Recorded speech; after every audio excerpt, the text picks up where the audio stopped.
Good afternoon. We're going to call the Elections, Finance, and Government Operations Committee to order. And the first bill would be, well, first of all, anyone want to move the minutes?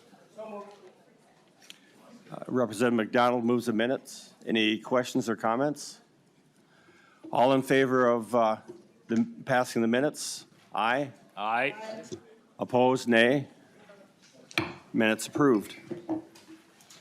So our first bill is House File 1329. Would the author please sit at the testifier's table?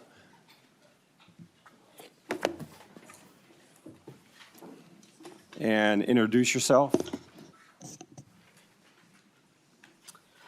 Thank you, Mr. Chair. State Representative John Koznick, author House File 1329.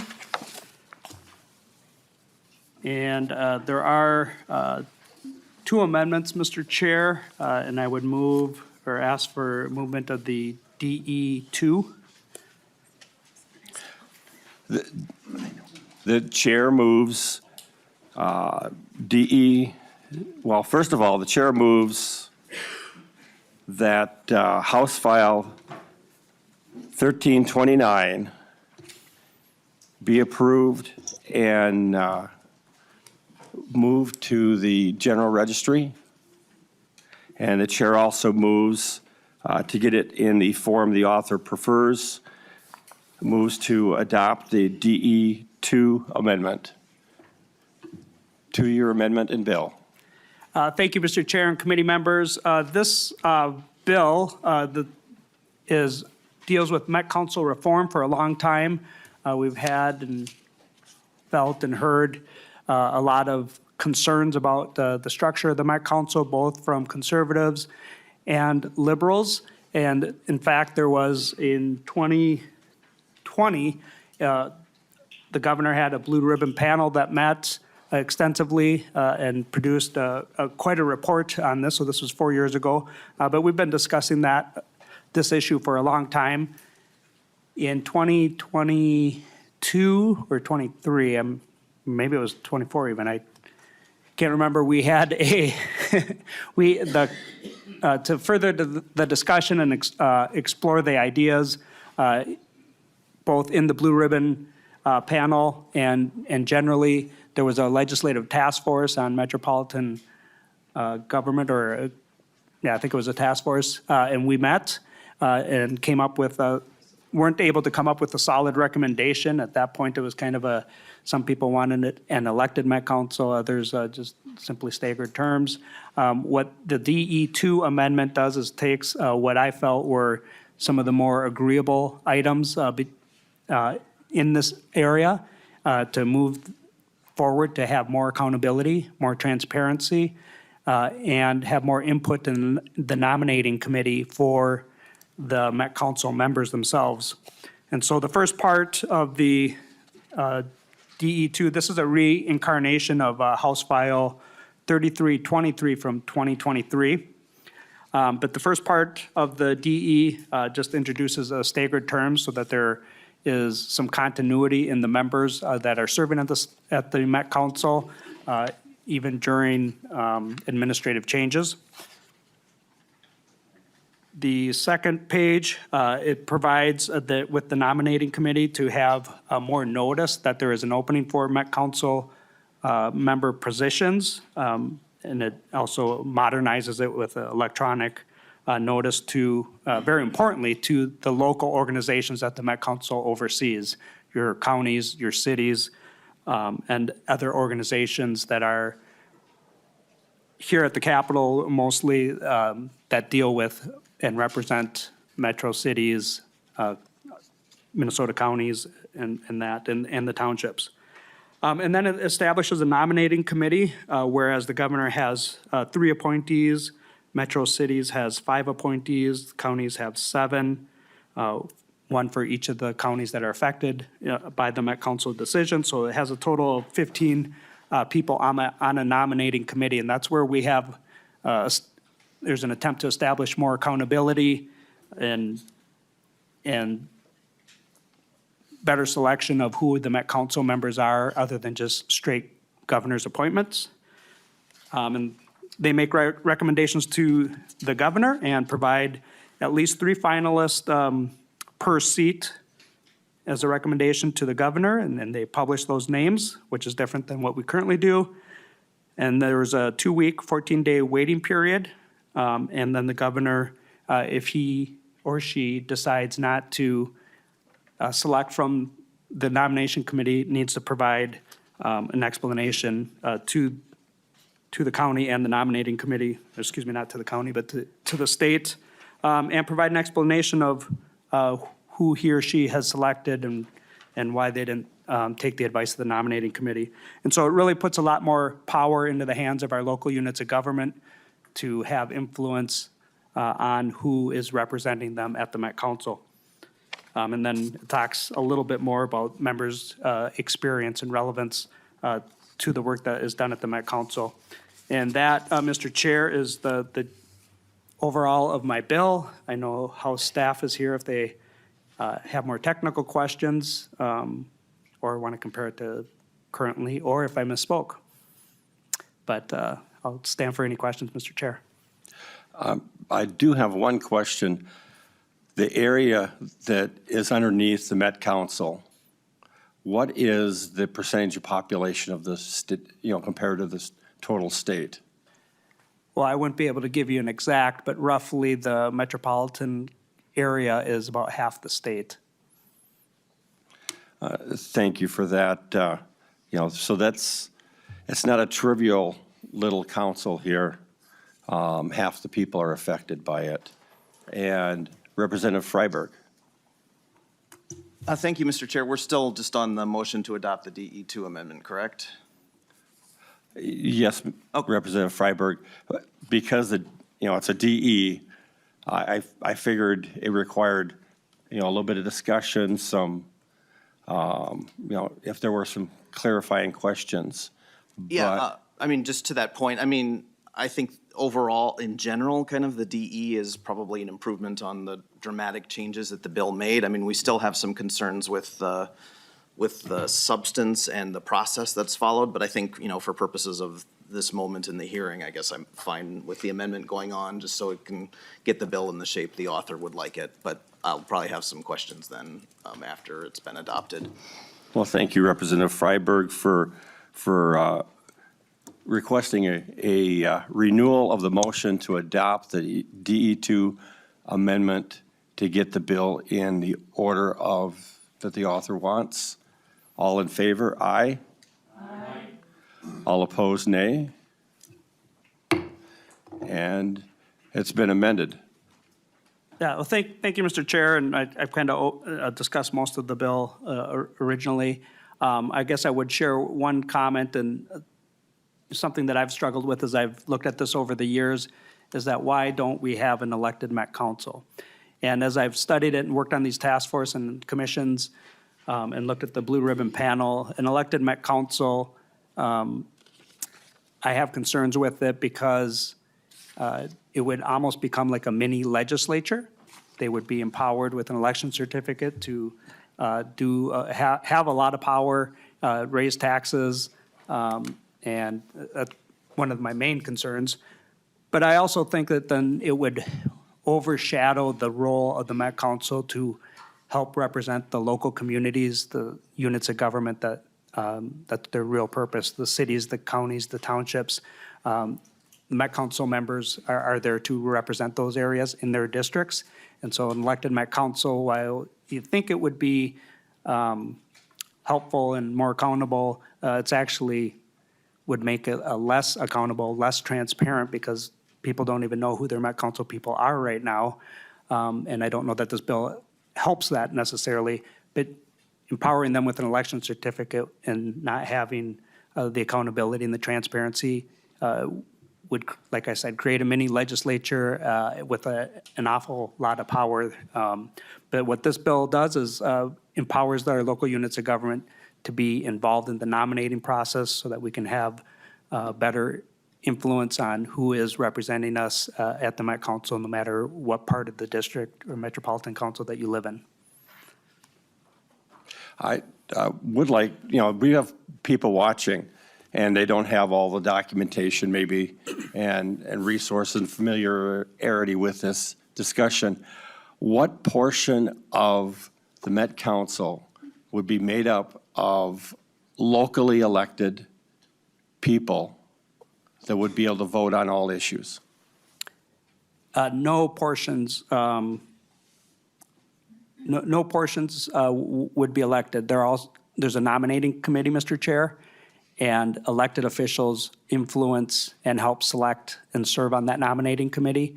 And so they would still be appointed by the governor, and the governor would report to the nominating commission, the rest of the state, who they picked, and if it's not somebody in that nominating committee, he or she, as the governor, would need to provide an explanation. And there is still legislative, the other body would provide confirmation. Thank you, and I believe Representative Freiberg has some questions. Thank you, Mr. Chair. Chair Koznick, you mentioned that this amendment is similar to recommendations made by the Blue Ribbon Commission in 2020. But I know since then we've had a legislative task force on metropolitan governance that resulted, which I believe you were on. Yeah, I see you nodding, so thank you. That resulted in several recommendations different from that one. And I know there were a lot of stakeholders that were represented in that task force. It included the Association of Metro Municipalities, the Association of Minnesota Counties, Minnesota Association of Townships, collective bargaining groups, higher education, transit groups, just to name a few. So I guess I'm just curious, did you seek input from any of those groups in the development of this DE amendment? Representative. Mr. Chair, Representative Freiberg, there was a legislative task force that met, and maybe even in this room, but through the work in the interim on that, there actually was no recommendation from that task force because there was difference of opinions. Some wanted, like I mentioned, just staggered terms. Some wanted elected officials. Others wanted more of a council of governance structure, which is more the underlying, or the original bill that was introduced before we amended it. And so what this bill does, after consultation with all those groups that you mentioned and input over this whole process over many years, in fact, is what I feel is most agreeable to most different camps of where they think. And so it's an opportunity to tackle, once again, and it's been elusive so far, I certainly admit that. It's been elusive to reform the Met Council, but there's always been concern about the Met Council, deep concern across the aisle. And so what this bill does, and why I would recommend bring it forward and hope that the legislature does have the courage to forward a bill and pass a bill to begin a little bit of reform that we can pass. Representative Freiberg. Thank you, Mr. Chair. Okay, so I didn't hear that there was any newer or more recent stakeholder outreach as part of this, because I mean a lot can change in 5 years, I guess we are, since 2020. So just Representative Freiberg, when you referenced the task force, I thought it was implied that the task force had conversations with multiple entities, and since the author was actually a member of that task force, through that structure probably would have. So I was confused by your comment that there wasn't any new outreach, but please go with your questions. Thank you, Mr. Chair. So just to some of the specific language in the bill, if you look to line 2.20, this is talking about the nominating committee related to that recommends nominations to the Met Council. So in this version, there are 3 governor appointments, 5 appointments from the Association of Metropolitan Municipalities, which I know is not the only organization that represents cities in the metro area. So 3 from the governor, 5 for cities from AMM, and 7 county appointments from the Association of Minnesota Counties. I mean, certainly county government is great, but I did spend some time on a city council. I know one of the less glamorous things that the Met Council does is manage the regional wastewater infrastructure, and that has a huge impact on cities. So I feel like maybe there should be at least equal representation from cities versus counties on the nominating committee, if not more for cities. I'm just wondering why this imbalance is there. Representative. Mr. Chair, and Representative Freiberg, to clarify, I think the task force that was bipartisan, bicameral, met in 2024, so it was pretty recent that we met. The Blue Ribbon Task Force is older, 2020. And to your question, this is just the nominating committee, and so you'll have the governors, the cities, they certainly can nominate members, city council members to be on the Met Council if they chose. But this is just the nominating committee. Representative Freiberg. All right, thank you. I mean, I won't drag this out. I do feel like this process has been pretty rushed. I mean, if you look at the timestamp on this amendment, it's yesterday at 11:28 a.m. So there's been very little time for some of these organizations to comment on this. I mean, this is still, you know, the largest local government in the state. That's the Met Council. And, you know, these are some pretty substantial changes. And I know it's something a lot of different people have different recommendations on. I just don't feel like we're there yet. And I feel like this could use more time in committee. So I'd like to move to refer this bill to amend the motion and move the bill to the Transportation Committee. And I'd request a roll call. You ready for the I feel like, roll call? you know, in Chair Koznick's committee, some of these issues could be hashed out and there'd be more time for stakeholder input. While we're getting ready for the roll call, did you have a comment? Yes, Mr. Chair and Representative Freiberg, I appreciate your desire to maybe have more time to vet it. I believe the amendment was met within the time frames of this committee.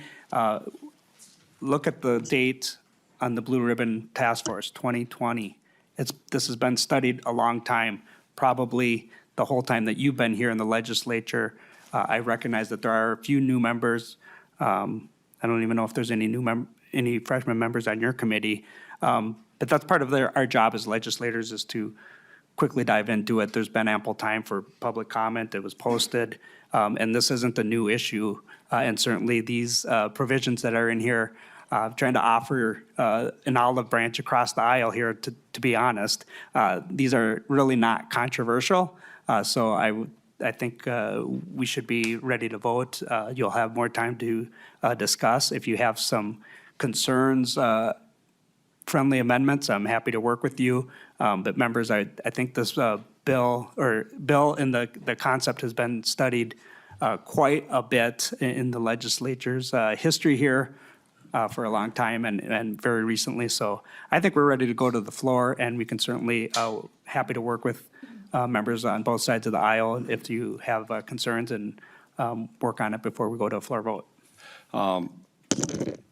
I've been reminded by staff that only voting members can make motions. So is there someone that, Representative Green, or Representative Lee?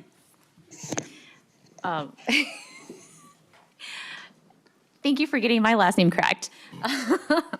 Yeah, so I move to amend the motion to re-refer House File 1329 to the Transportation Committee because, again, I think for us, even though the amendment was posted within the deadlines for this hearing, the amendment or the deadline for testifiers to sign up to testify was actually last week or just a couple of days ago. So or not last week for this hearing, but basically the time for these stakeholders that Lead Freiberg mentioned, was not sufficient for them to testify on this bill. And so that's why we asked for a guest vote on this motion. Please take the roll. Chair Quam. No. Vice Chair Altendorf. No. Representative Acomb. Yes. Representative Coulter. Aye. Representative Davis. No. Representative Gordon. No. Representative Greenman. Aye. Representative Lee. Yes. Representative McDonald. No. Representative Roach. No. Representative Vernig. Yes.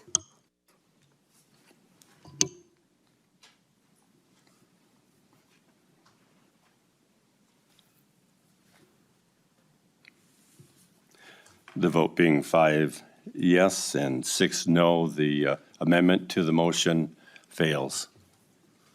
Representative Lee. Thank you, Chair. Then I would move to table the bill. And request a roll call, please. Please take the roll.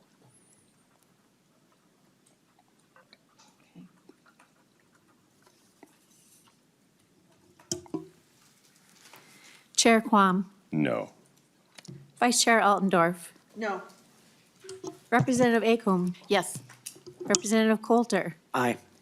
Representative Davis. No. Representative Gordon. No. Representative Greenman. Aye. Representative Lee. Yes. Representative McDonald.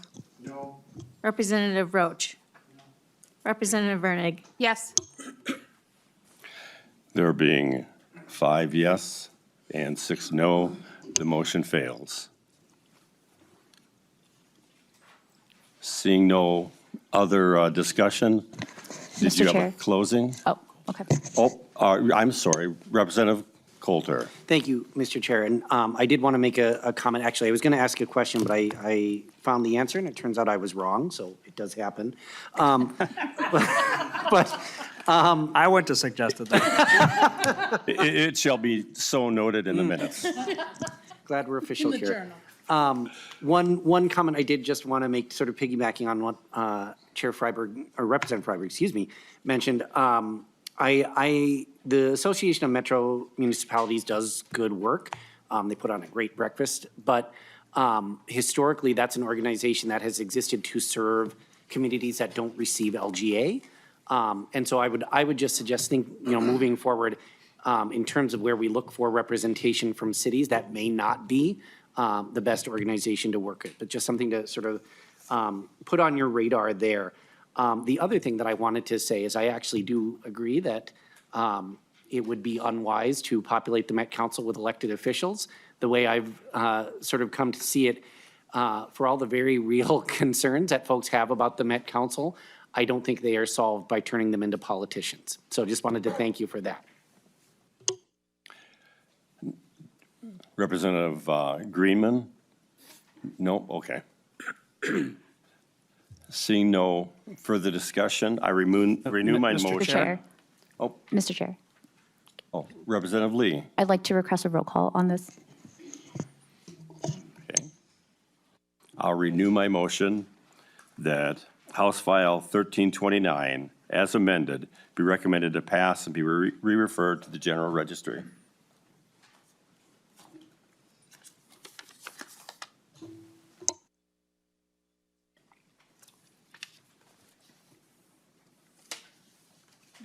You may take the roll.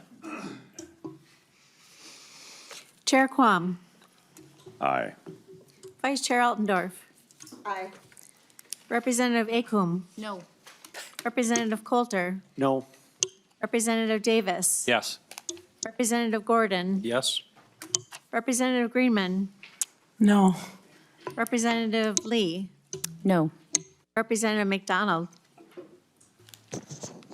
Yes. Representative Roach. Yes. Representative Vernig. No.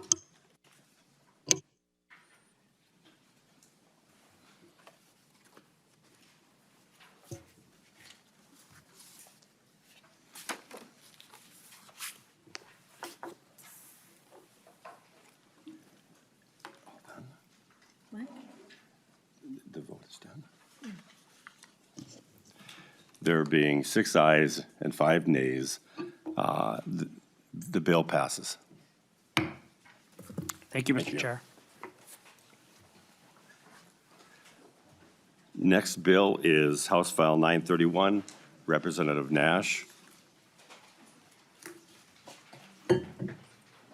And I notice there are 3 testifiers listed. One is remote, the other 2 may sit at the testifiers table. And you may introduce your bill. Good Representative Nash. afternoon, Mr. Chair, and given that I am not a member of the committee, if you would be so kind as to move my bill before the committee, and I believe we are sending it to the general register. I would move that House File 931 be recommended to pass and be referred to the general register. Thank you, Proceed. Mr. Chair. House File 931 is really based in solving a problem that I would argue most of us have probably had, and I know that my testifiers will speak to the same thing. I would imagine most of us have gotten calls from panicked constituents that have said, Jim, well, if your name's not Jim, but they said to me, Jim, I have an actual ballot in the mail, and who sent me this, and why did they send me this? It's freaking me out, and it has my name on the application. I'm very concerned.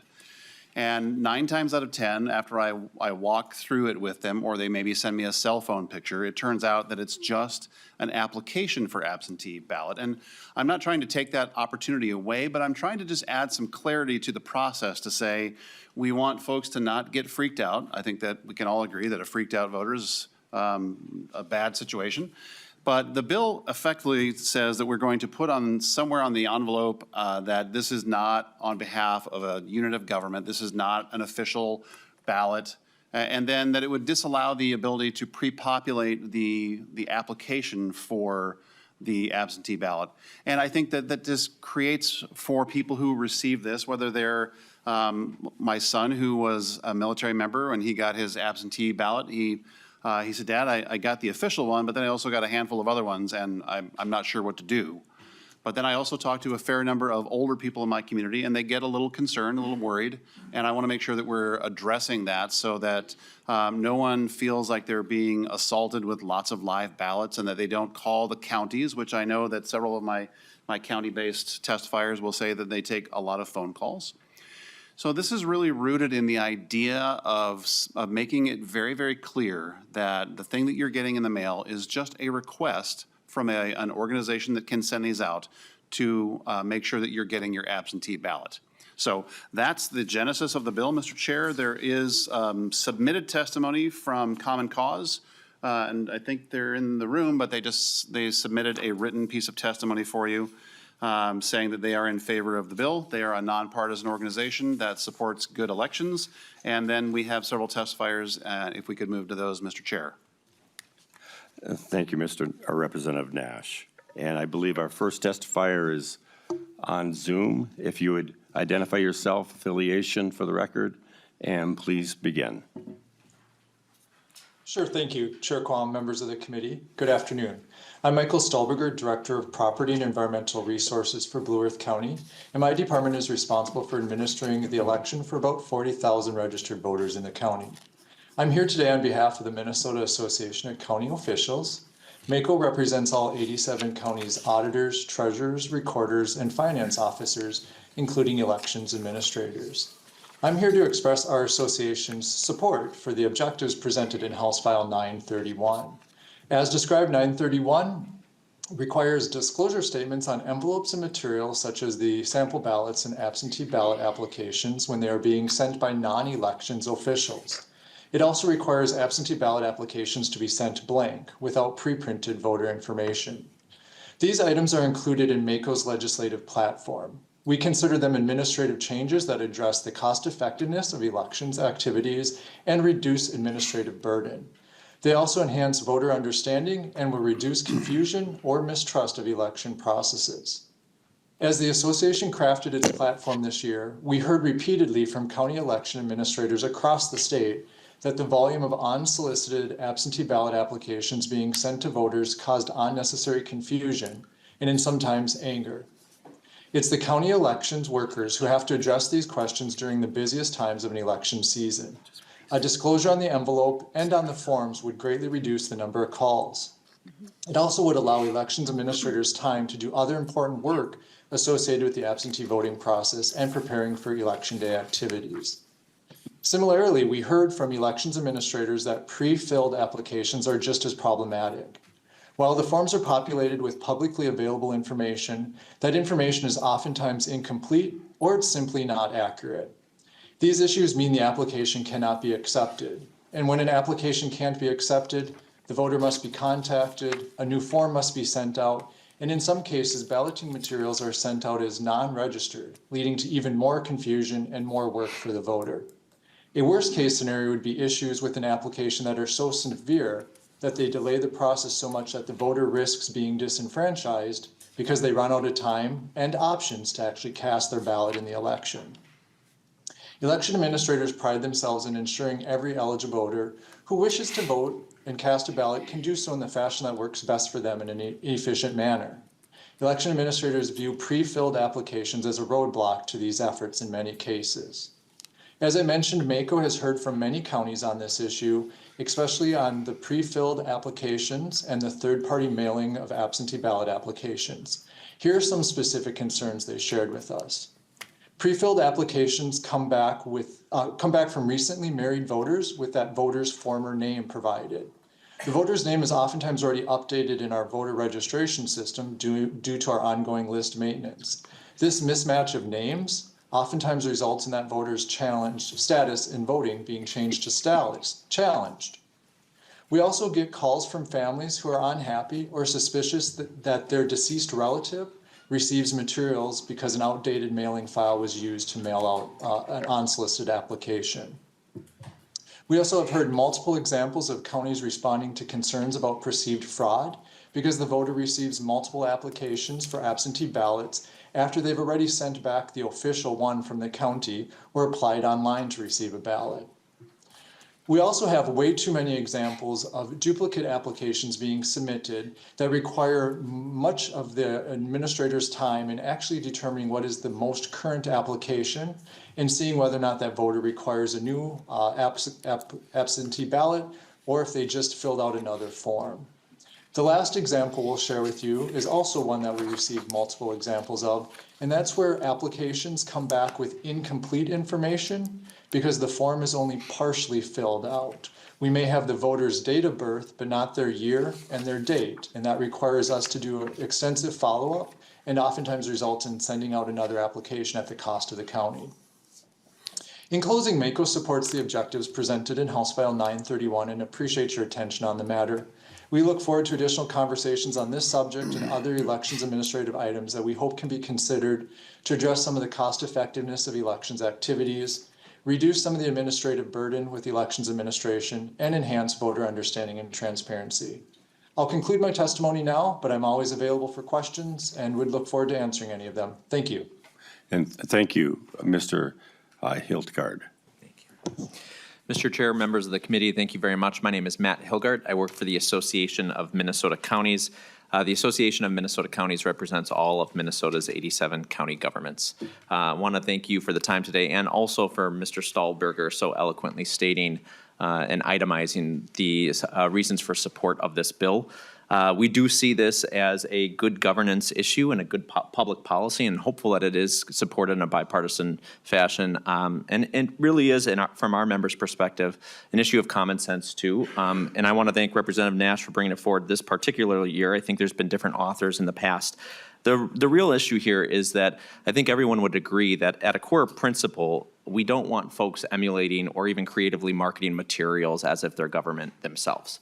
I'm sure folks in this room have received even these solicitations for copies of your birth records or certificates that make it appear like you're getting the record or the solicitation from government itself. I know I've fallen prey to that and actually thinking, do I really need to send $30 into Hennepin County? It's pre-filled and everything for a copy of my birth record.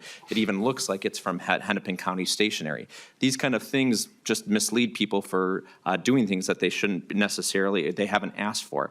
Here we're talking about one of the most sacred acts that we can take place in a democracy, which is voting itself. And we don't want there to be confusion. And right now there is, and that's what you're hearing from Mr. Stahlberger. That's what you hear from our members at our conferences. We put on sessions with the League of Minnesota Cities, the Association of Minnesota Counties, and even with the assistance of the Secretaries of State office before elections to talk about misinformation and how to respond to allegations of certain questions from the community. One of the most popular questions is I've received multiple ballots. Or even, as Mr. Stahlberger said, someone who has unfortunately recently been deceased and said, someone sent me a ballot for my recently deceased family member. Well, one, it wasn't a ballot. It was a ballot application. But it's causing confusion. And we just want to be clear that we know the undercurrent of why these ballot applications are being sent is to drive up voter participation. Everyone wants voter participation to be the highest that it can. But we can also do that. Two things can exist at once. We can be doing those efforts, and we can also be making clear that this isn't government correspondence.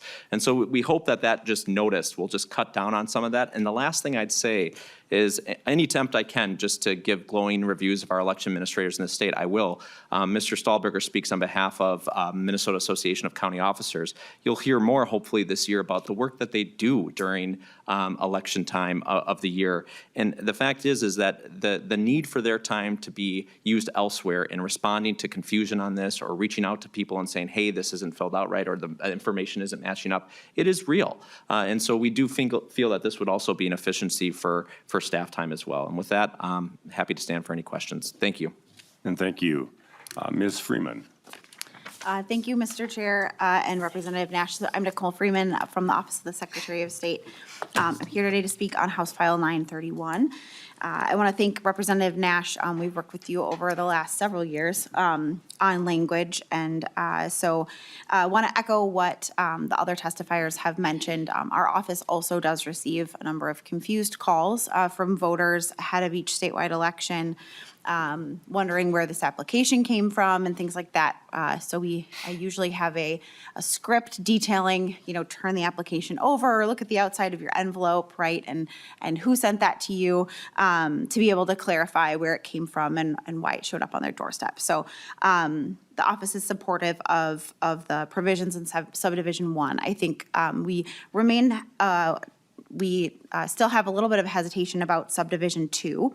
And we understand that the bill, seeks to prevent a private organization from pre-printing voter information. And we really appreciate Representative Nash's clarity in who is prevented from or prohibited from pre-filling the application information in. And I think what we would like to continue working with the representative on is, assuming that the required information is presented on the application, if it is pre-filled, how can we make sure that the voter themselves are not penalized for that, and that the voter themselves wouldn't have their application rejected in the situation that if they used a pre-filled form. And so I think that's what we'd like to just continue to work on and clarify, but otherwise appreciate the spirit of the bill. Thank you. Thank you, Ms. Freeman. And I did have one question. How many people are receiving these that are not on the voter rolls, are not registered? Thank you, Mr. Chair. I don't have that number. My understanding is that these are the mailing lists are typically derived from the public information list. And so as that list is changing every day, as people move in and out of the state or register and pass away, right? That list is changing every day. And so it's possible someone could get one who was no longer an active voter in Minnesota. But again, my understanding is it's coming from the public information list of registered voters. Thank you, Ms. Freeman. I can tell you positively because people have brought things to me from people that have not lived at that address for sometimes a decade or more, and people have been deceased again, sometimes for a decade or more. So thank you. And we have someone new. Can you please introduce yourself and affiliation? Yes, Mr. Chairman, members, my name is Kirk Peterson. I'm one of the lobbyists for Hennepin County. I wasn't on the list, but Representative Nash asked me to testify. We also support the objectives of House File 931. As Mr. Hilgart and Mr. Stahlberg laid out pretty clearly, so I don't need to go into a lot of detail, but during election season, our staff is just inundated with calls from people saying, hey, I got something in the mail. Did this come from you? What is this? Or they show up at our voting locations and try and cast a ballot or present the material, and they don't know what it is, and so our staff is caught in the position of having to explain this is not an official government document. And so having it clearly marked on the material, on the envelopes that they received, I think will just really remove a lot of confusion for voters and for residents. It'll ease a lot of burden on our already overworked election staff. but still allow the third parties to get out the information that they need. So Representative Nash, thank you for bringing this. Well, thank you. Any other testifiers from the audience? Seeing none, does anyone wish to move a amendment? Representative Freiberg.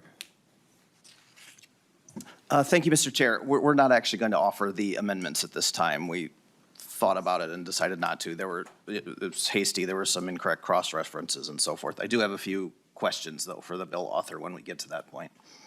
Mr. Freiberg. Okay, thank you. Representative Freiberg. So thank you for bringing this again, Chair Nash. I can certainly appreciate the issue Bill's trying to address. I do have some questions about the scope of the bill, though. We heard this bill in the last biennium, and there were several questions raised in committee. And I see the bill language is exactly the same as it was in the last session also, so there haven't been any changes to it. And I thought one of the committee members 2 years ago had an illuminating example. He mentioned there was an elderly woman in his district. He was going door to door. She said she wasn't really able to vote in person anymore. So he suggested that she vote absentee instead, and she said she didn't really know how to do that. And so he went back to his car, got an absentee ballot application, gave it to her, and she sent it in. And he said that every 2 years she would contact him, ask for an absentee ballot application, and he would mail it to her. So it just is that I mean, it's just, if you read the terms of the bill, it seems like that situation might get covered by it. Is that kind of what you're getting at here, Chair Nash? Representative Freiberg, because of the changes made in the last legislative session, that person can now be on the permanent list. And so I think maybe there's a solution to that, to the author. Thank you, Mr. Chair, and Representative Freiberg. When I brought the bill to the committee the last time, the person bringing those points said, "Oh, I'm happy to stop by your office and talk with you." And then when I would try to talk with him, he didn't have the time. So it's awfully difficult to address someone's concerns when they aren't interested in engaging in the conversation. What I'm trying to get done is, you've just heard from county officials, you've heard from the Secretary of State, you've heard from a number of other people who are trying to address this issue. We're trying to eliminate wasted staff time. I think that in the case of the representative that you're talking about, they helped them write it out in person, I believe. And that is not something that I'm trying to go after. What we're trying to go after is a pre-populated form that shows up in your mailbox in an envelope that doesn't clearly distinguish that this is not from an official government entity that you have requested a ballot from. So I think that that's clear enough, and that the example that you use is trying to find an example to give you a reason to vote no on the bill. But I'm happy, and I did say this to the Secretary of State's office, and I'm willing to work on this with them. If you have concerns, I'm happy to hear what you would offer as an alternative. This is going to the General Register, and I'm happy to, if we agree upon something, to do an author's amendment on the floor to give you some greater clarity and some comfort language so that you can feel good about voting for the bill. Representative Freiberg. Thank you for that. Okay, I still think the language might be a little broad. So another question, if the absentee ballot application is sent by a political party or candidate committee, isn't there already a prepared and paid for disclaimer on those materials? To the author. Well, thank you, Mr. Chair. Representative Freiberg, this is trying to get at anybody. I mean, you and I have each, I would imagine, been mailed things from people who are not a political party. Pick a thing, the Sierra Club, the NRA, any group in between all of those. We're trying to make sure that we're adding clarity for all of them. And the only way to get clarity for all of them is to put it in statute that covers everybody. Representative Freiberg. Thank you. Last question is, what constitutes a sample ballot? Because this does apply to sample ballots as well. I mean, and sometimes things by outside entities are labeled sample ballots, even if it's not what we intuitively think of as a sample ballot. So it might say sample ballot and then just consist of nothing but like a big glossy picture plus the name of 4 candidates. Would that sort of thing be covered by this language? Well, to the author. Thank you, Mr. Chair. It says absentee ballot. Wouldn't necessarily affect a sample ballot. A sample ballot is something that, as you know. Line 1.15. Also 1. Representative Freiberg, go ahead. Sorry, sample ballot is referenced on line 1.15. If you would have let me finish, I would have said that the sample ballot is going to be included in the same envelope that says this is not an official ballot. So, I mean, it's pretty clear. And you've been on a sample ballot. We've all been on sample ballots. We've all had, you know, I think you said a shiny, glossy picture that says, vote Jim Nash, vote Mike Freiberg in the next election. If it comes in that envelope, it is prepared and paid for by pick an organization, but it should say this is not an official ballot. And I think we can trust our members of the public to not pick a shiny, glossy document that they get to think that that's actually a ballot they're going to put into a tabulation machine. So I think it's clear enough. I think we're trying to nitpick something that is pretty clear for people of the public. Thank you, Mr. Chair. Representative Greenman. Thank you, Mr. Chair. And thank you, Representative Nash. I've seen this. We've talked about this language a lot since I was on the committee. I know that when we, in 2022, when this was in committee, we added some definitions. I think part of that was to deal with the issue of the sample ballot that kept coming up. I don't think that's nitpicky. I think putting definitions in is good and important. I think what you're trying to do, if I'm understanding, is make it so that people don't confuse something that's sent to them that looks like a ballot. And so defining what sample ballot is, I don't know if you're amenable to that, but I'd love to talk to you about it afterwards. My question is actually to the concern that I know was raised a few times, and it's actually probably a question to, I don't know if Michael Stahlberger is still on, or if maybe one of our, Mr. Hilgert, or, Mr. Hilgert is here. okay. Mr. Hilgert, again, give your name and then respond. Thank you.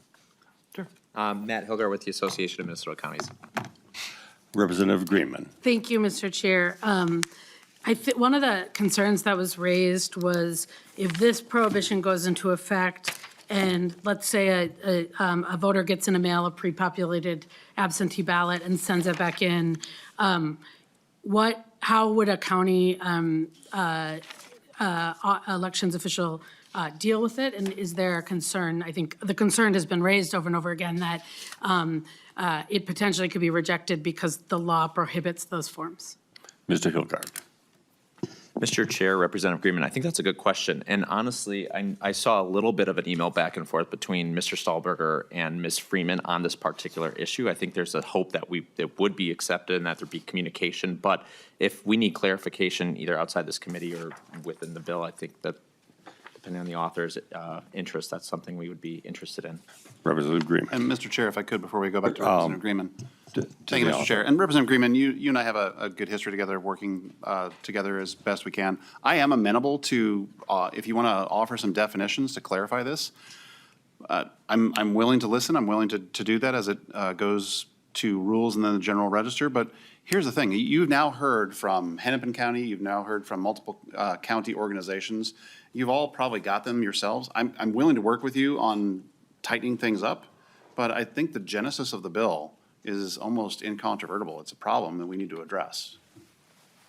Representative Greenman. Thank you, Mr. Chair. I agree. I actually, to Chair Quam's point, one of the reasons we wanted to pass the permanent absentee list is so that people could sign up, and people who wanted to get lists, it's good for our county officials because they don't have to send out a absentee ballot form, and folks who want to be on the list are on the list. And so I think that that you referenced, Chair Quam, that change I know folks are using, and hopefully will do a lot of the work that you want to do. But I hear you in we do, and I share your values of wanting to reduce voter confusion. I think we want to ensure that folks can get registered, that paperwork can be processed effectively.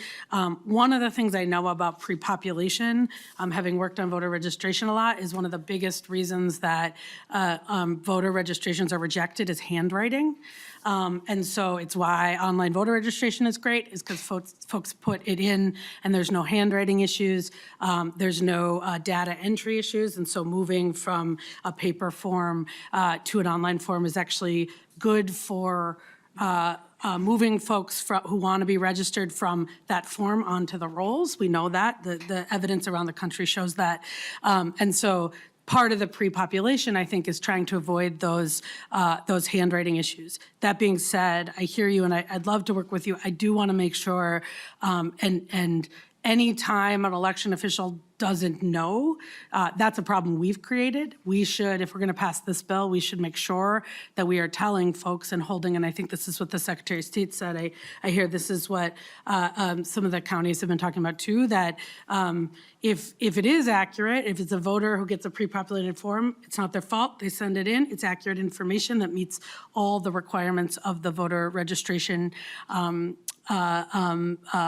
laws, that should be accepted. And I think if we agree on that, I think putting that in the language is both good for clarification. It's also good for the counties that are not making them guess. So we should continue talking about it. It's why I came to talk to you about it. If that's something you're amenable to continue working on the language. I know you've been working on this a long time. Today, I think I'm going to vote no. There's too many concerns, but would like to talk to you about it before it goes to the floor. To the author. Thank you, Mr. Chair. Well, Representative Greenman, my office door is open. I'm not sure that our badges get each other to each other's floors. That's fixable, by the way. We should endeavor to do so. But I think that I'm happy to work with you because I'm grateful to agree, or to hear that you agree that this is a problem. I think that has been contested in years past, that it's not a problem. I think you've heard clearly from county officials and you've heard from the Secretary of State that this is an actual problem. So if a minor language problem is addressable, I'm happy to do that. I don't know that with my agreement that it's worth voting no on, because I will give you my word, and you've heard my word before, and I have never backed out of my word. I'm happy to work with you to get where everybody can have a kumbaya moment. Thank you, Mr. Chair. But seeing none other, did you have a closing statement, or? Vote green. With that, I renew my motion that House File 931 be recommended to pass and be referred to the General Registry. All in favor say aye. Aye. All opposed, nay. No. And it passes.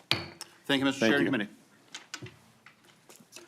And our next bill is Representative Davis. And since you're on the committee, you can actually do all the motions, and I'll sit back and have some popcorn. Thank you, Chair Quam. I would like to move House File 1253 before the committee and to be referred to the General Registry. Well, thank you, and I see one of the testifiers. There's a second testifier. If you want to, thank you, and the author can proceed. Okay. Thank you, Mr. Chair. We're talking about House File 1253. It is a very, very simple bill that helps alleviate burdens that are being put on our counties in regards to elections while preserving high voter turnout. And that's what I want to stress. This bill still preserves high voter turnout, and I'm looking forward to having discussion on that point right there. Currently, voters who request an absentee ballot or are on the permanent absentee ballot list or in a in a mail-only precinct are required to have their ballots mailed to them at least 46 days before an election or 30 days before a township election in March. This bill moves that date to 28 days before an election. In-person absentee ballot voting currently begins 46 days before an election. This bill also reduces that time to 28 days. Temporary locations used for voting before Election Day must currently be designated at least 47 days before the election and are changed to at least 29 days before the election in this bill. Absentee ballots returned in person must currently be submitted by 8 p.m. This repeals it to, back to what it used to be, 3 p.m. on Election Day. Minnesota residents located outside the U.S. will still have their ballots sent at least 46 days prior to an election. I have testifiers from Crow Wing County here, or I have a testifier from Crow Wing County to discuss the importance of this important bill. Please state your name and affiliation and testify. All right. Good afternoon, Mr. Chair and committee members. I'm Jory Danielson, and I serve as the Administrative Services Director for Crow Wing County. Thank you for the opportunity to speak to you today. I'm here in support of House File 1253, which proposes changes to the current statute regarding absentee ballot return times and the absentee voting period for non-UACAVA or Uniformed and Overseas Citizens Absentee Voting Act voting. As someone new to elections administration, I've witnessed firsthand the challenges our staff can face in processing absentee ballots. Our goal is to ensure that every election is free, fair, secure, and accurate as dictated by statute. One of the changes for consideration is modifying the return deadline for absentee ballots to 3 p.m. on Election Day. This would allow our election officials to more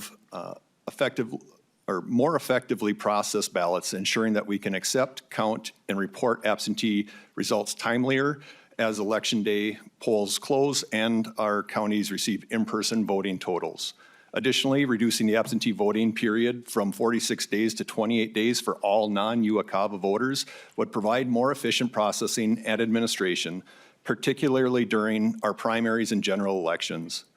Shortening this period can address staffing challenges, improve efficiencies, and the chain of custody while ensuring voters have adequate time to cast their votes.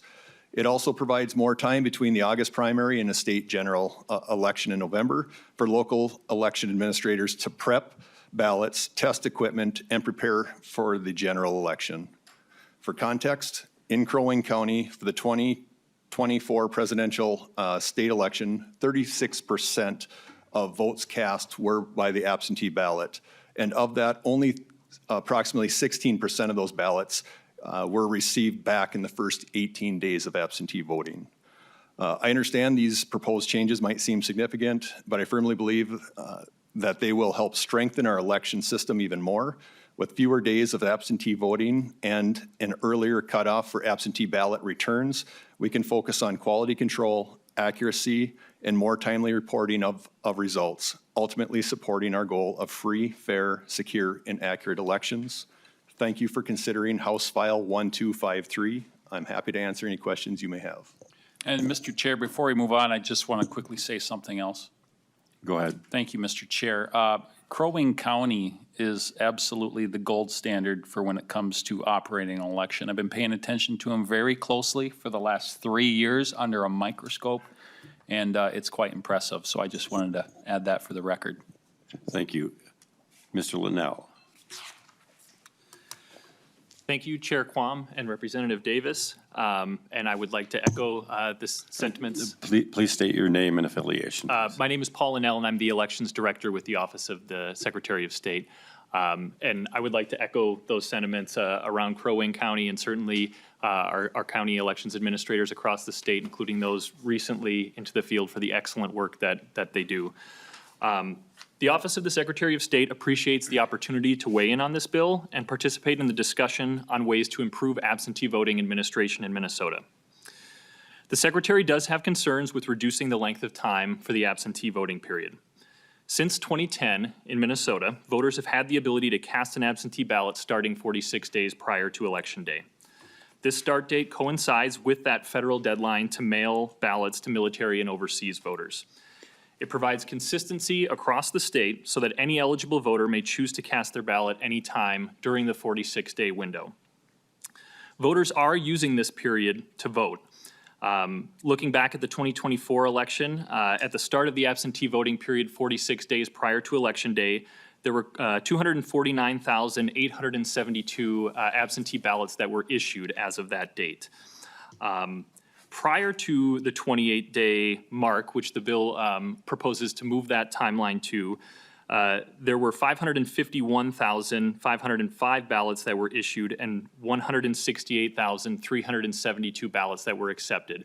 So I know, as Mr. Danielson mentioned, it's not 16% in Crow Wing County and maybe similar percentages in other counties across the state, but a not insignificant number of ballots that had been issued and accepted as of that point in time.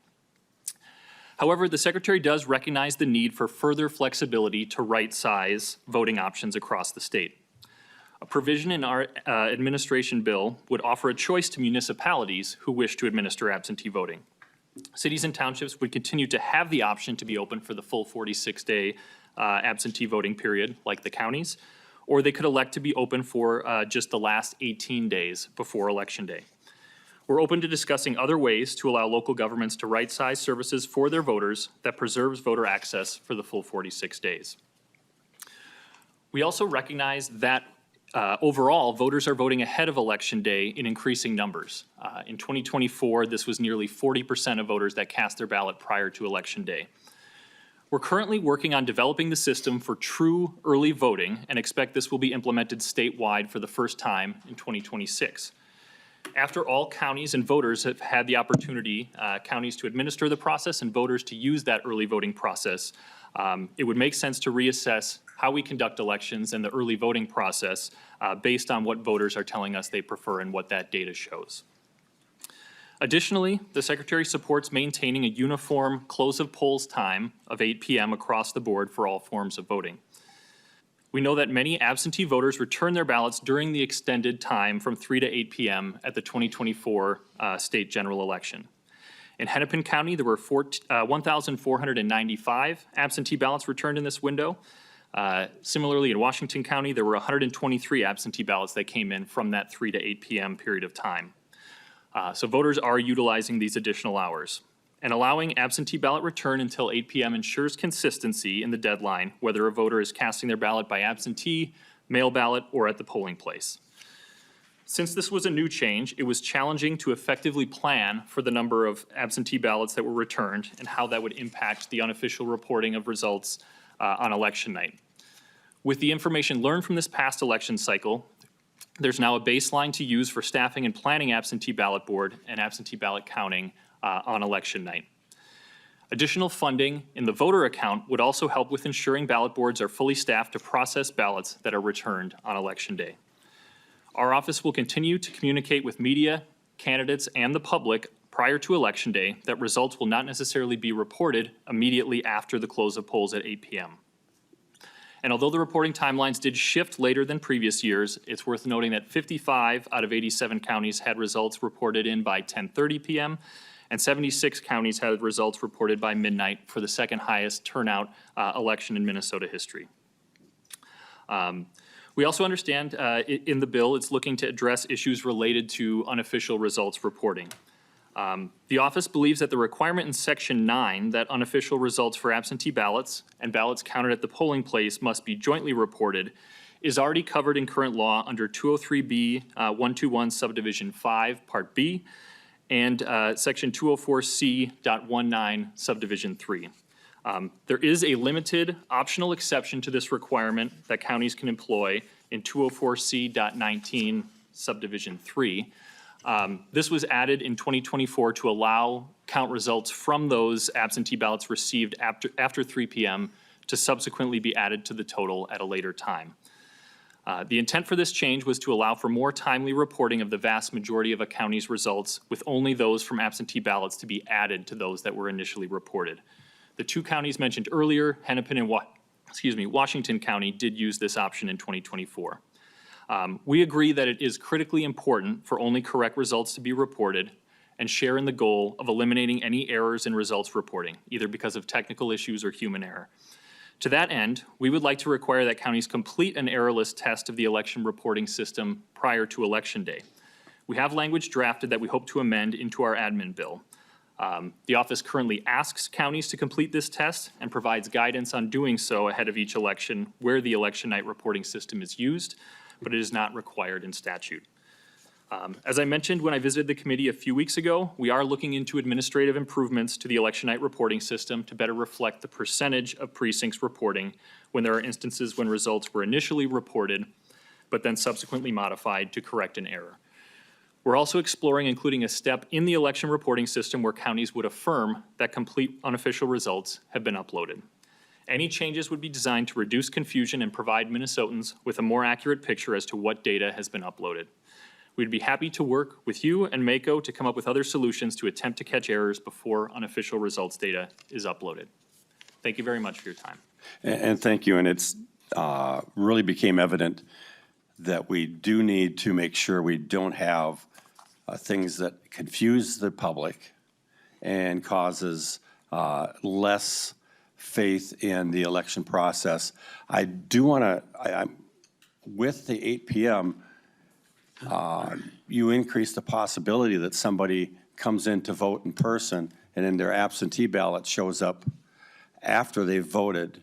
I know for years, if you found something out and you decided to change after you returned your absentee ballot, that you go in and you vote, and that absentee ballot would then not be, tabulated. How many times in the last, 3 election cycles has a absentee ballot been not tabulated because of an in-person voting? Chair Quam, thank you for the question. I don't know that we have data to show what that number is as far as an absentee ballot being received either by mail or in person where that voter had cast a ballot at the polling place. The requirements would remain the same and are in place so that the absentee ballot board must affirm and check against that polling place roster to determine whether or not that voter has cast a ballot at the polling place before they can go ahead and open and count that ballot. Is there, and my understanding is that there were some tabulation activities before, on absentee ballots before the finishing of, in-person voting on election day.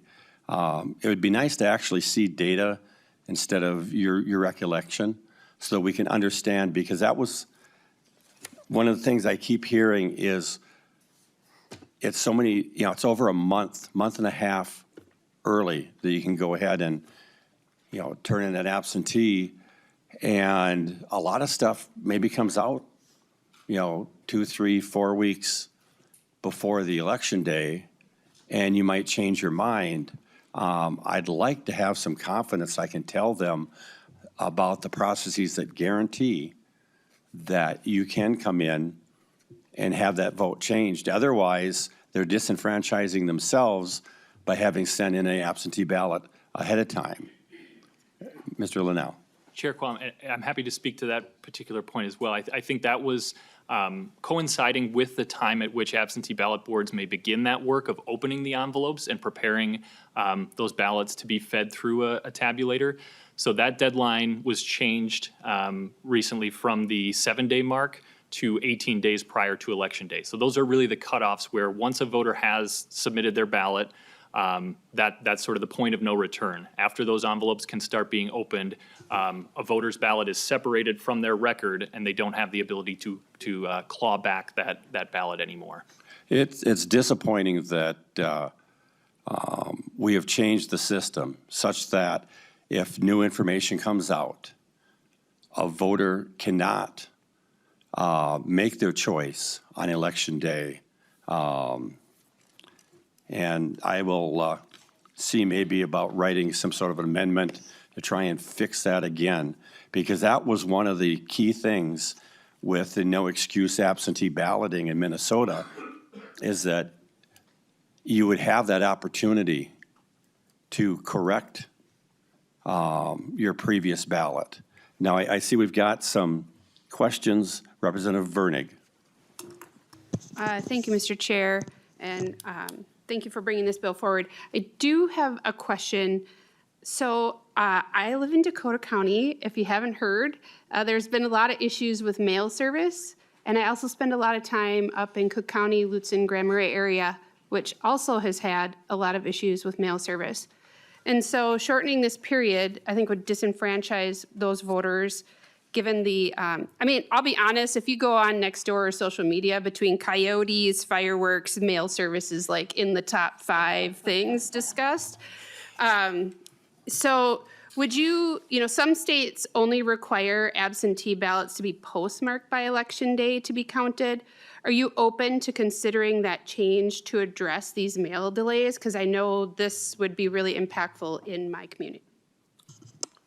And before the author answers that, there is a special treatment for all election mail, especially ballots. In fact, I know that postmasters monitor and send personnel to deliver those ballots specifically. So we could maybe try and find out from the Postal Service their document, but they have reports that they do daily on the weeks ahead. So there is priority, and some mail gets delayed, but when it comes to election mail, there from on high, there's a dictate, and you can respond to the question, please. Thank you, Mr. Chair. Thank you, Representative Vernig, for the question. Yeah, obviously, not all counties' mail services are created equal. And again, I'll just bring this up. The 46 days currently is a minimum, and the Secretary of State's office could probably speak to that. But if a county knows that they have a problem with the mail system, that number is just a minimum. So, Representative Vernig. Representative Lee. Thank you, Mr. Chair. I do want to ask more questions about the mail service, but I think I'd like to also offer a clarification that, I mean, the standard should be that all mail service is equal, because we have the USPS, right? And this idea from Benjamin Franklin was to make sure, right, that if you send a piece of mail to someone, that it actually makes it there. So I think, the reason why, I think are going, I want to continue this line of questioning is that in Minnesota, we have numerous precincts that are actually mail only. And that has been true since 1987. And so I'm just curious if the author will tell us if he consulted with any of the local election officials in those areas. Representative Lee, I remember, I think I even offered an amendment or carried a bill that tried to increase the amount of time. So that's why you can't quickly have an election because you have to ensure the mail. But I would have the author respond.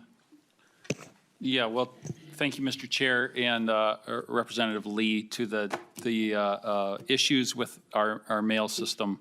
That's not in my bill. That's not addressed in my bill, obviously. I'm being a little bit funny there. But to your question, yeah, we have 18 mail-in precincts, only mail-in precincts in Crow Wing County. I have not spoken with those precincts. Representative Lee.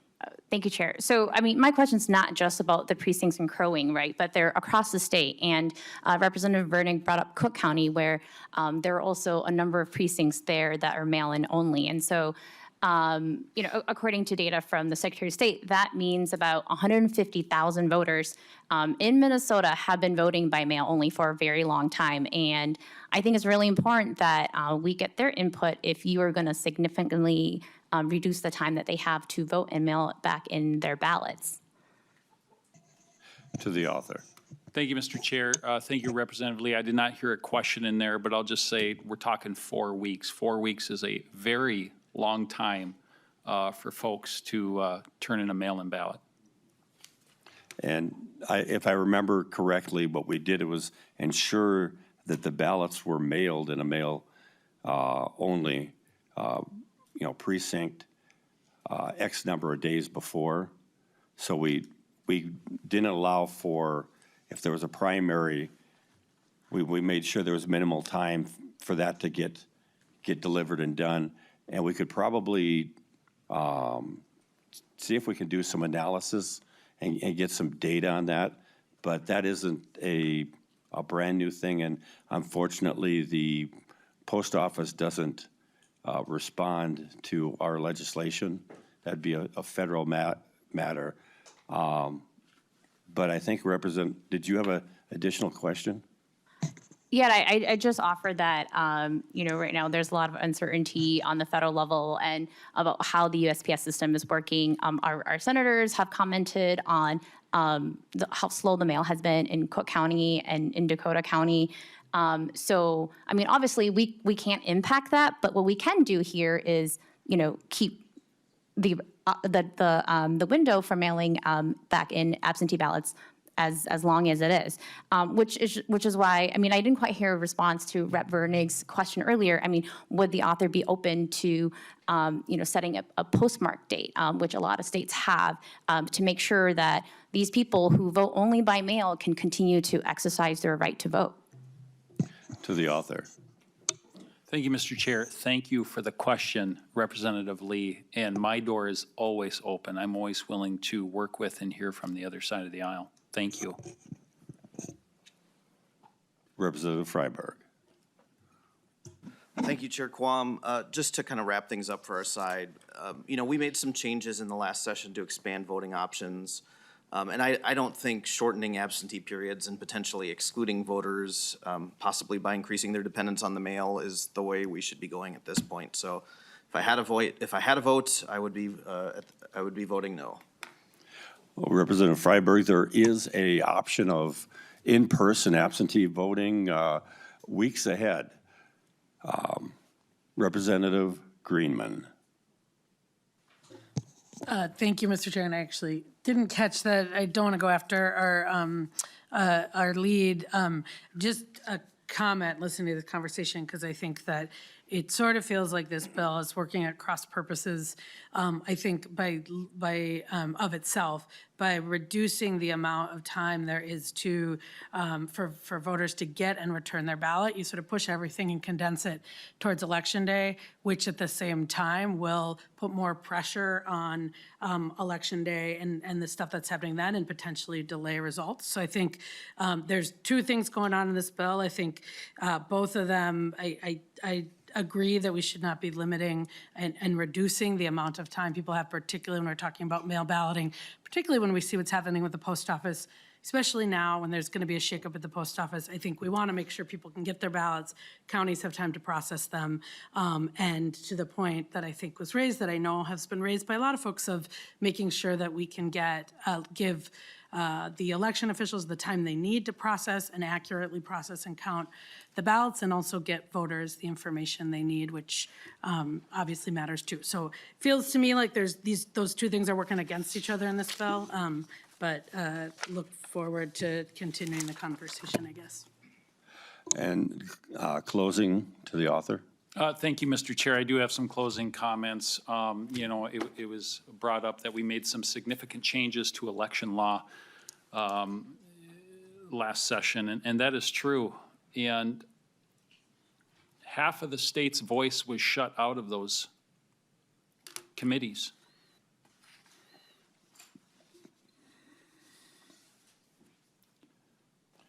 This side of the aisle knows they were not heard. We did not have bipartisan support when it came to our elections, and I was told that by a more senior member who had been here for a very long time, that was historic in the state of Minnesota, that we did not have bipartisan support on our bills coming out of Elections Committee in the last biennium. So I'm grateful for the opportunity this biennium for the rest of Minnesota to be heard when it comes to our elections. The Secretary of State's office was very interesting in the terms and the numbers that they used. They talked about ballots issued, which is important, but what's even more important than that is ballots cast. 93% of ballots were cast in the state of Minnesota within a 28-day window. 93%. And I am very confident, otherwise I would not be bringing this bill, that the 7% who did not cast their ballot within that 28-day period are very competent and diligent to make sure their ballots get put in the hopper within that 28 days. This bill is going to help alleviate the burden that we have caused for our counties. It's a very simple bill. Representative Greenman, you had talked about how we here at the state level can at times create problems. And we've certainly done that for our counties. And House File 1253 is going to help alleviate just a little bit of that. Members, please vote yes. Thank you. And the author renews Mr. Chair, I request a roll call vote on this. The author renewed his motion. I would like to renew my motion, Mr. Chair. Thank you. Please take the roll. Chair Quam, Yes. Vice Chair Altendorf, Aye. Representative Acom. Representative Coulter, No. Representative Davis, Aye. Representative Gordon, Yes. Representative Greenman, No. Representative Lee, No. Representative McDonald, Yes. Representative Roach, Yes. Representative Vernig, No.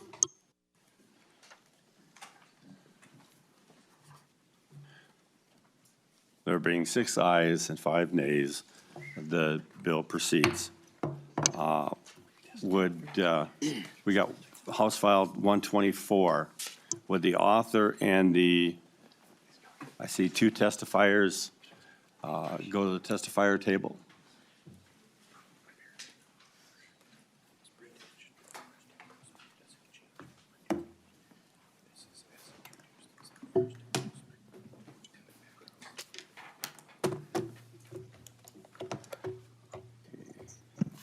My understanding is in the packets you have the as introduced version, and it should be the first engrossed version.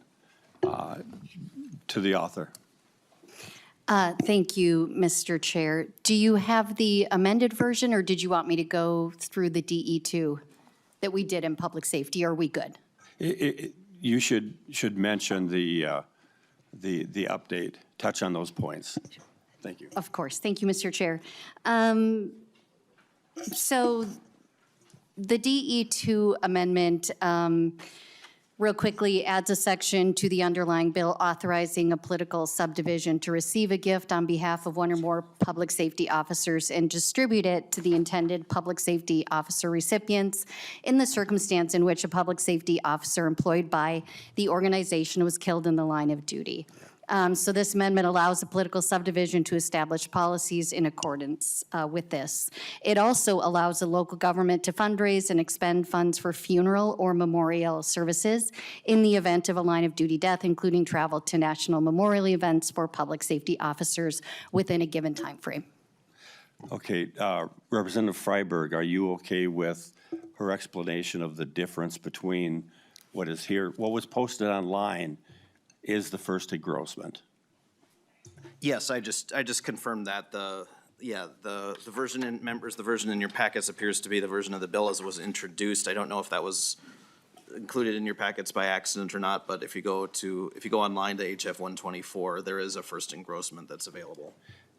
And what's linked to our page to public. So if you're in the public and you click on the page for this committee, and you click on the file, you're seeing the engrossed version. Representative Freiberg. And just so and I'm sorry, what was the motion on this? Is it being referred to, where is it being referred? I was going to have someone make the motion, and it would be referred to the general registry. Okay, as long as we're clear that in the motion that what's being referred is the first engrossment of the bill. I assume that would meet with the author's intentions. Okay, and in fact, I'll just go ahead and I'll move House File 124, the first engrossment, be recommended to pass and be referred to the general registry. Proceed. Thank you, Mr. Chair. I think this might be your easiest bill today in this committee. My co-author on this is Representative Woody, who spent 27 years on the Burnsville Police Department. And he and I have worked closely together. We believe that this is not a partisan issue, but a human issue. So it is in that spirit that I hope you will hear our remarks today. I'm going to keep my remarks very short because we have just two of the most incredible humans I know here at the table, and they can speak to this better than I can. But I think everybody here is familiar with what happened in our community just a little over a year ago. And so really this bill is providing some clarity in statute for when tragedies of this magnitude happen and there is an outpouring of kindness and support, how we intake that into our communities, our departments, and our city. And this bill is written broadly enough that should this happen again in any community, that it kind of covers everyone. So I will turn my time, if that's okay, over to our testifiers, Mr. Chair. Chief Jungmann, please introduce yourself and proceed. Good afternoon, Mr. Chair and committee members. Thank you for having us today. My name is BJ Jungmann. I'm the fire chief for the city of Burnsville.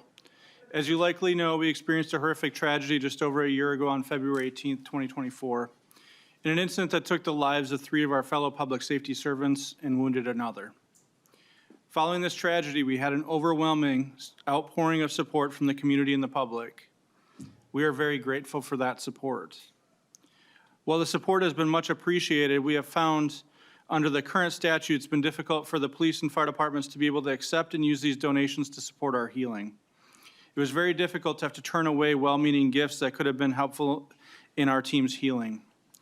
This has left us looking to alternative means such as outside foundations to fundraise to send our staff to national memorials. These donations would help provide the opportunities for our staff and the fallen families to heal together. This bill would allow for the acceptance of donations and public purpose expenditures for 24 months following a line of duty death for an agency. While we hope no one ever has to use this statute, we do hope that it helps anyone that unfortunately experiences the loss of a colleague. We appreciate your support in paving the way to help agencies in the future. Thank you. And Chief Schwartz. Thank you, Mr. Chair. Thank you, Mr. Chair, members of the committee, for hearing this bill for the city of Burnsville, and thank you, Representative Berg, for authoring the bill. Now, my name is Tanya Schwartz. I'm the police chief with the city of Burnsville. I've been with the city for almost 30 years, and so I care deeply about our police department, our fire department, our city, and our community. After the tragedy last year on February 18th, we received just an overwhelming response from our community to support all of our public safety departments and our fallen families. And their loss is really still emotional for us, as you know. And we're just incredibly grateful for that generosity that our community has shown us as we continue to heal and work to support our officers and our firefighters as they deal with the loss of their partners. And as we've received generous donations from organizations and individuals to support us in our healing, we've found that the Minnesota statutes regarding gift laws for municipalities do not adequately address such a unique situation. Team morale and cohesion is very critical for healing our public safety teams and our fallen families after a line of duty death. And this bill will provide the needed clarity to allow the city to accept and distribute these donations and support our staff through meaningful memorial events. So just again, I thank you very much, Mr. Chair and members, for your consideration of this bill. Thank you. Any member comments or questions? I can't add any more to the way you put it to the author. Thank you, Mr. Chair. I told you this was going to be easy. I was worried there for a few minutes that we wouldn't get to this bill today, and I had asked them if this committee ran over, if they would be able to come back. Of course, they're serving our community, so they couldn't. But to be able to listen to firsthand our first responders and leaders, I think, is far more impactful than anything I could say on this. But once again, just thank you to everyone who has held our community in kindness. I know this has affected a lot of people personally in our body who have, they themselves lost 3 brothers that day as well. So just thank you. And thank you. All in favor signify by saying aye. Aye. Opposed, nay. And it passes. Thank you. Thank you. And now the main event with Representative Freiberg.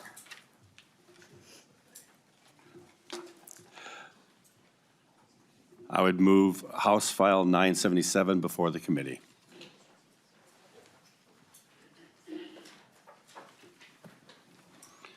And if the testifiers would, you can take the other 2 seats or a seat behind the testifying table. Thank you, Mr. Chair. Just for clarity, is the motion to lay the bill over for possible inclusion? Representative Freiberg, that was my understanding. Was there a different intent from No, the author? nope, I just wanted to make sure. I think you had said you Or I was moved moving the it before the committee. So just wanted to make sure. Thank you. Proceed. Thank you. So, thank you, Chair Quam and members of the committee. So last biennium, one of our lesser-known accomplishments that I'm proud of was setting up the Voting Operations Technology and Elections Resources Account, or the voter account. This fund assists local governments with costs related to elections infrastructure, and it was distributed all over the state. The ongoing base for the voter fund is $3 million annually. There was $1.25 million established in 2023. Plus the 1.75 from the 2 grants that we rolled into the voter fund in 2024. If no additional dollars are allocated, the local governments will receive 1.836 million less in fiscal year 26 than they did in 25. So this bill adds an additional $5 million to the voter fund. I suspect that will be a lot relative to whatever budget target this committee might get, but it is a drop in the bucket compared to the need of local governments. The bill is supported by local governments, cities, and counties alike. I know we have a testifier here from who came here all the way from Candy-Ojai County, so thank you for coming here. I know a Hennepin County commissioner was willing to come testify, but I had this feeling we'd be pressed for time, so I told him it wasn't necessary. But I don't know, maybe we could call him back. It seems like we're doing better for time than I thought we would. So, but that's okay. I think we're fine. Mr. Gardner, please introduce yourself and mention your Thank you, affiliation. Mr. Chair. Steve Gardner, Candy-Ojai County Board Chair, and I also chair the General Government Committee for the Association of Minnesota Counties, where we're representing all of Minnesota's 87 counties. We very much appreciate Representative Freiberg's bill today, House File 977, and appreciate the chance to speak to you today as well. Election support and funding is a core issue at AMC and its General Government Policy Committee in particular. And it is one of those issues that unites counties all across the state, no matter what their size, geography, or political leanings. And we see elections in a primarily nonpartisan manner. Counties and our local government election partners take their election duties very seriously.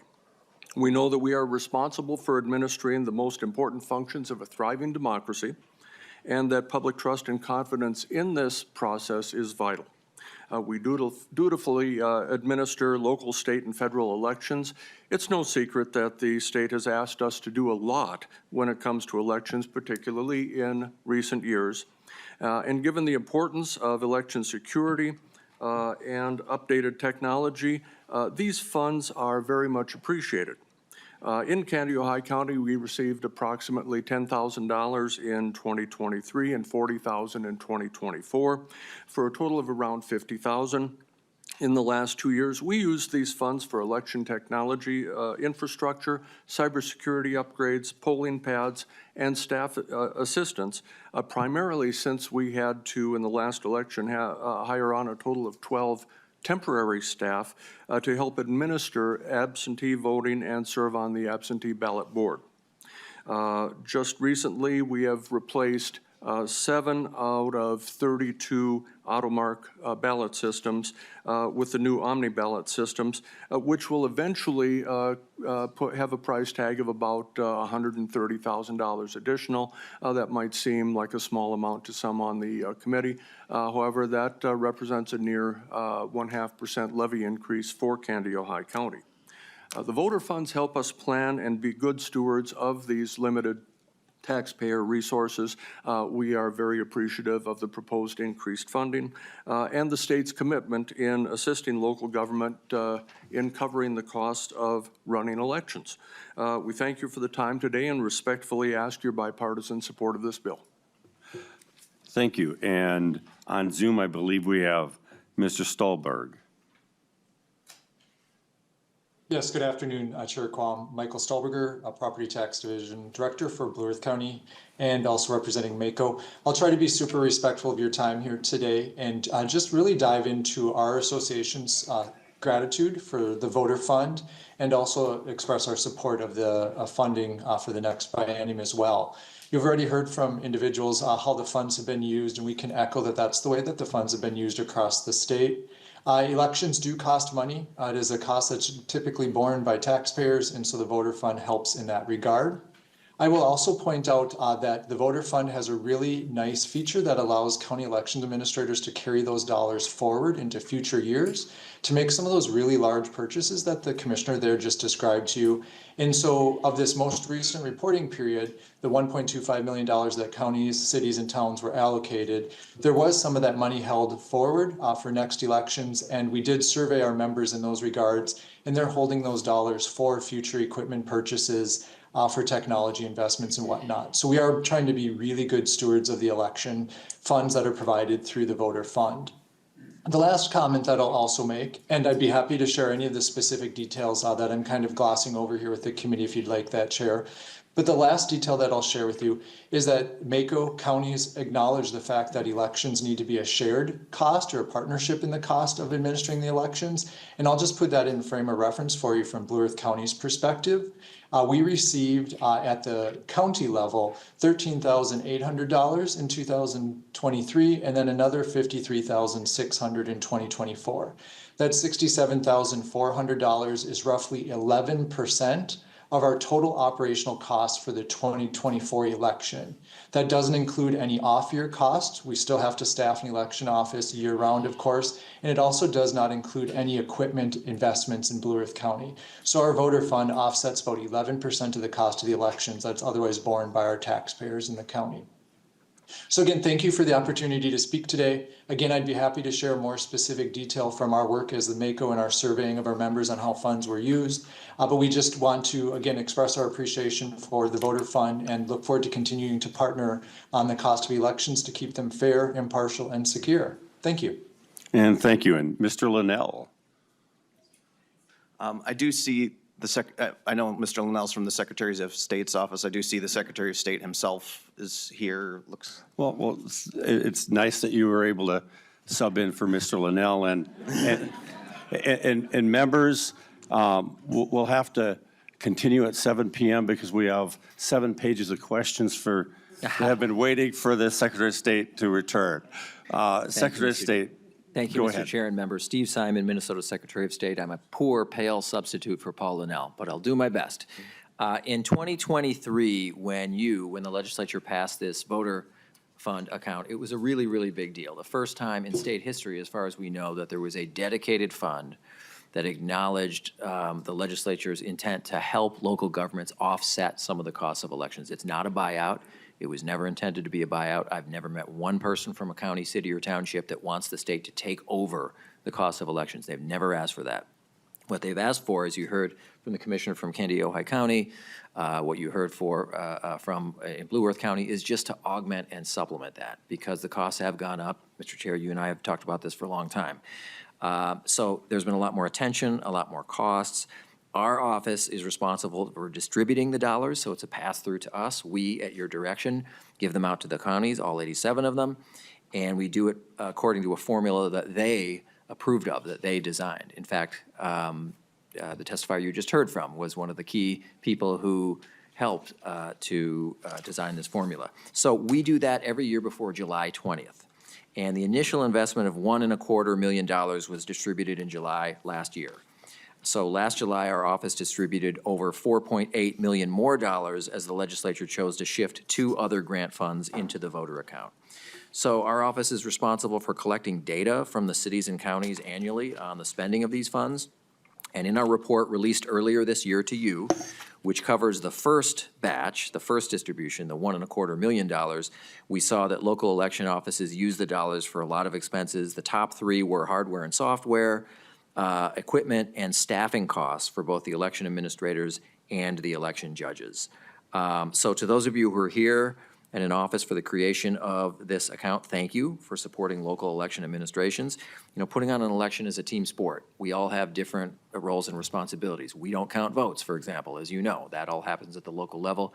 We want to make sure they're taken care of. And one other thing that I always mention, some of you have heard me say this, but I never miss an opportunity. You know, out of our 87 counties, only 9 have full-time, year-round, elections-only departments.